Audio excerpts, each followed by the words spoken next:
In this episode of MPTV, we visit Fyre Pizza to find out what William has done in the last 7 months to launch a restaurant during the pandemic. We're going to talk about what he's done marketing-wise, what he's taken from his jewelry store he owns next door, and what it's been like getting back in the pizza business after a 20-year absence. Let's go check it out.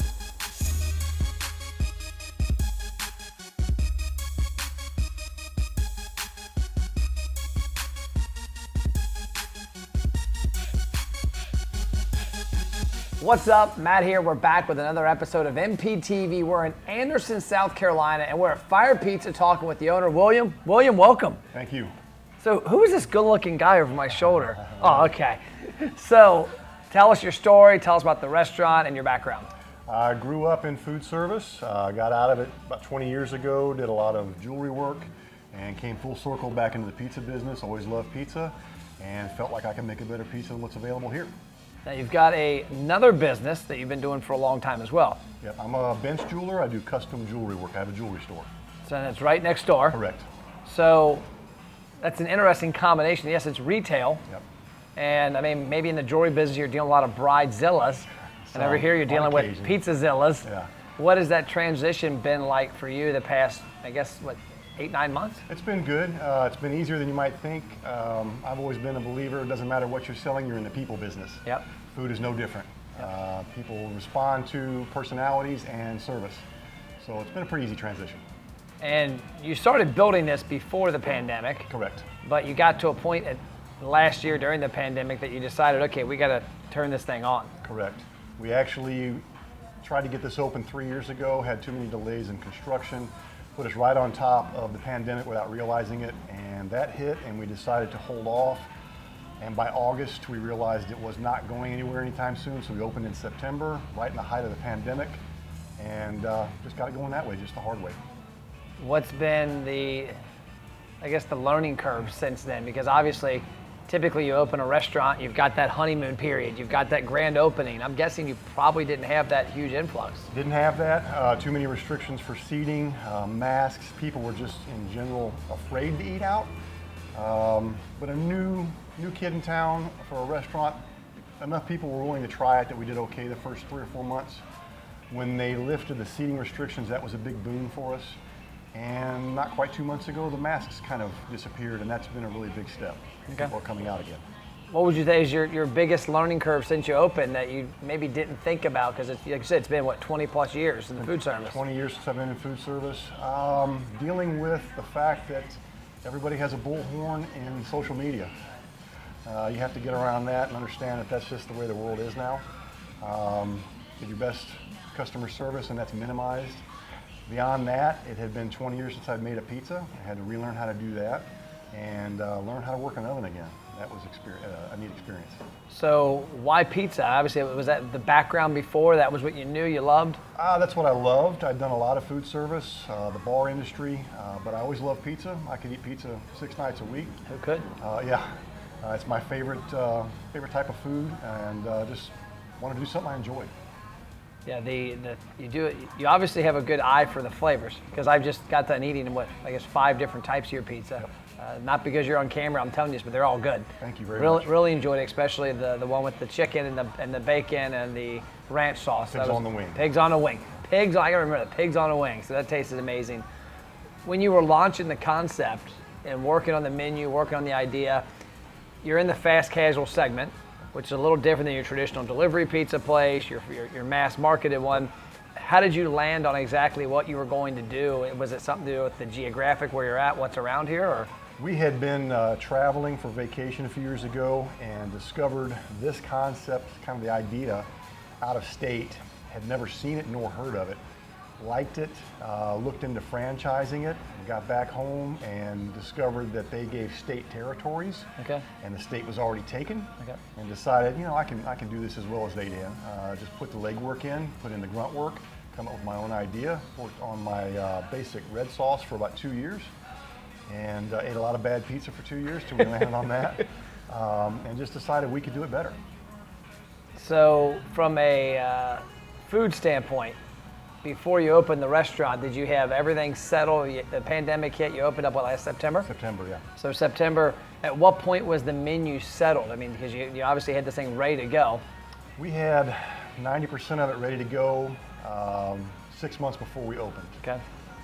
The pigs on the wing, the one you liked, I made up on the fly about 4 days before we opened.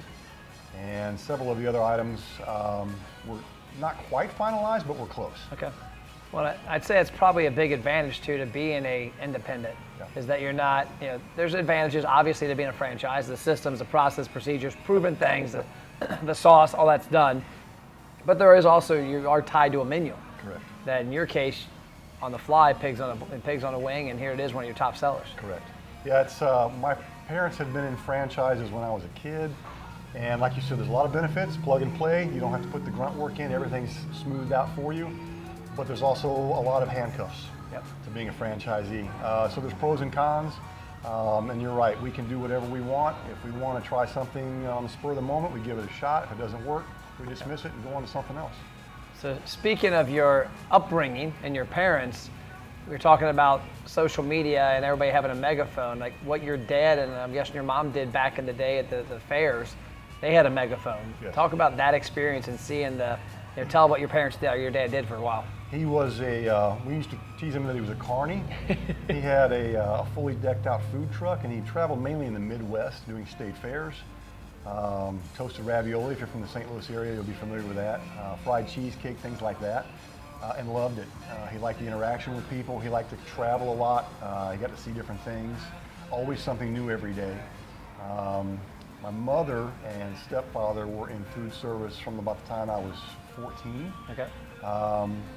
So I did a lot of things through them, from franchise concepts to they did a couple of their own concepts. So I got to experience a lot of the food service industry, from what you might call fast casual today, to fine dining, to carnival food. Yeah. Well, and the carnival part always fascinates me because we've all got that carnival, like a friend of mine, Eddie.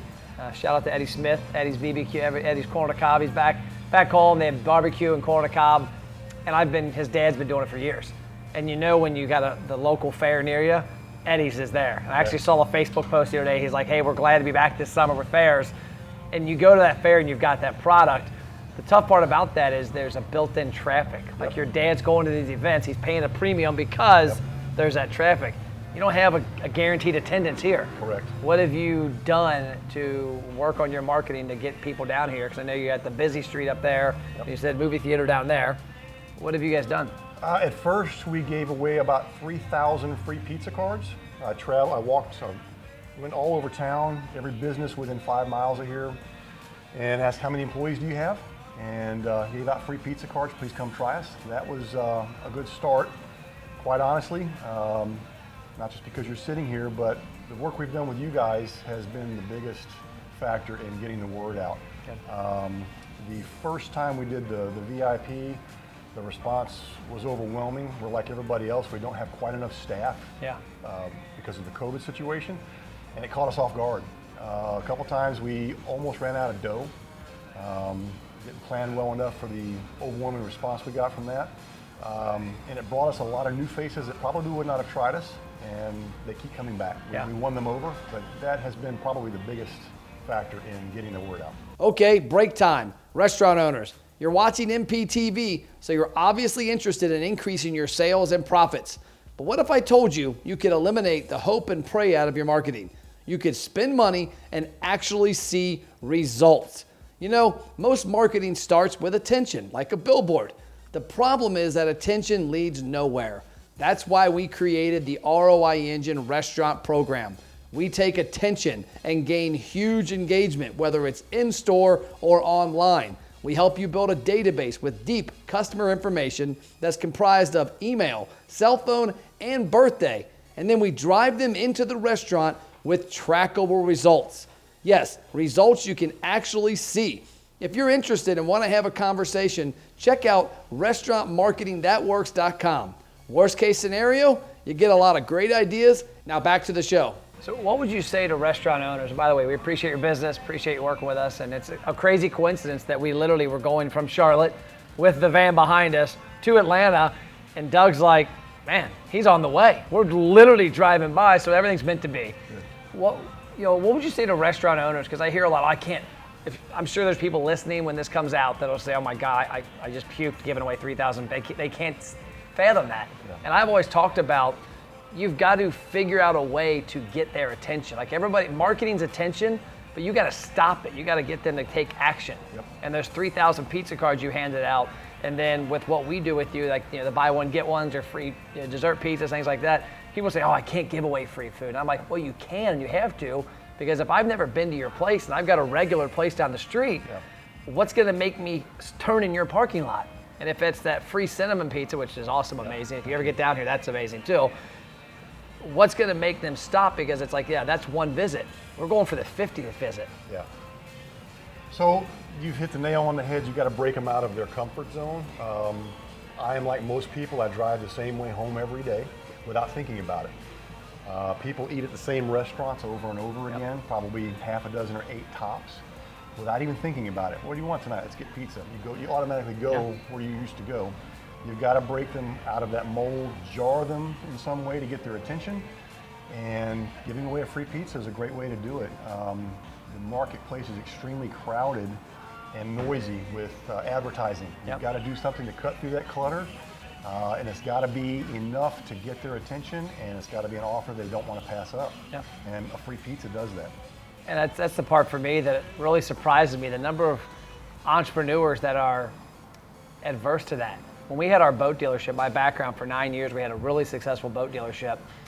Me and my dad and brother, my dad claims he's a fisherman, sorry Dad, but me and my brother aren't fishermen, and we weren't. And when we opened the dealership up, within about a year, I found out that there were these things called fishing tournaments. You're down here in bass fishing country, so you probably knew about them. I didn't know what it was. And I'm like, hold on, let me get this right.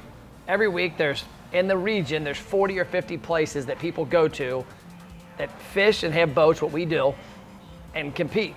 And I started thinking about it. I said, okay, well, I want to give out door prizes. And I'll never forget the first year we gave out probably like $6,000, $7,000 in gift cards. And my accountant comes to me at the end of the year and she's like, Matt, you're insane. Like, you're giving away so much product that you're going to lose money. I'm like, we're selling $60,000 bass boats. A guy came in the other day with a $25 gift card and bought a bass boat. I think we're good. But more than anything, one of my thought process where we had Bass Pro Shops in Cincinnati, right up the street from us. And I thought, they're going to go there to buy their stuff. The only way I can influence them is something free. So the second year we did it, we gave out 30 grand in gift cards. It was 1,800 fishing tournaments. You went to a fishing tournament within 3 hours of Cincinnati, you got a Plaps Pro Outdoors gift card. And my thought process was, because the accountant told me I was crazy again, I said, here's what we're gonna do. Every gift card that gets redeemed, it was a certificate, I want the cashier to staple a duplicate copy of the receipt to it. And every month we're gonna tally it up. Well, just the sales of it was like 240 grand in retail sales, just 30 grand in gift cards. But only like 16 grand were redeemed, because a lot of them just get lost. But then we sold like 30 boats also. So it did $1 million plus on that little investment. But my comment to her was, Michelle, we need to be in their wallets. So when they open up the Sunday paper, which they had, I don't know if they still have it now, and Bass Pro Shops has that $30,000 circular, they go, oh, I want to get that fishing lure. I've got a gift card to Plaps. And I heard it over and over. It's the same with you, your free pizza cards. How many people got that card at their office, had no clue what this was? That's right. And their husband said, hey, let's get pizza, let's go to XYZ. Oh no, we got this new place down the street. That's right. And if it's a good product and you've got personable service, you win them over. Simple as that. But you've got to jar them into breaking their mold or their habit. And it's like music for my ears. It's like a paid commercial here, because I say this a lot in my marketing. Restaurants will say, well, I get them in one time. How do I know they're coming back? I had a guy recently that says, your food suck? And he looked at me kind of like, well, no. I said, okay, good. Is your service terrible? No, we do a great job. I said, okay, if your food's great and your service is great, why wouldn't they come back? Well, the only reason they wouldn't come back, in my opinion, is you don't invite them. And when I say don't invite, I don't mean like they're not welcome. I mean that you don't take an effort to reach out to them via an email, a text, a Facebook ad, or Instagram ad, whatever. I have read, you've hit the nail on the head again, I've read from the National Restaurant Federation, I believe it is, Association, that to win a new customer over as a lifelong customer, you need to get them in 3 times in the first several months of them knowing about you. You have to invite them back.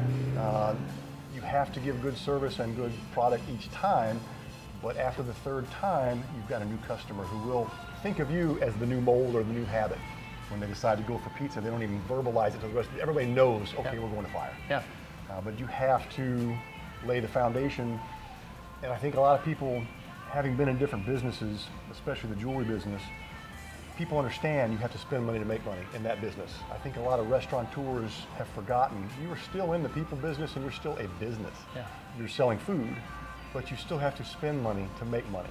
Yeah. And up front is where most of that is spent to get the name out, get the word out, let people know that you're there, and come give us a shot. Restaurant owners, did you know Matt has free online marketing courses that teach you how to successfully market your restaurant? Email support@mattplapp.com to get access to the courses and a free social media content calendar. So, switching gears a little for the last question, reviews. Obviously 20 years ago, you didn't have to worry about Yelp and Facebook and Google and Twitter and Instagram. Yeah. It can be the greatest tool ever because it's what word of mouth was 20 years ago. It's word of mouth online, and it can be a bad one.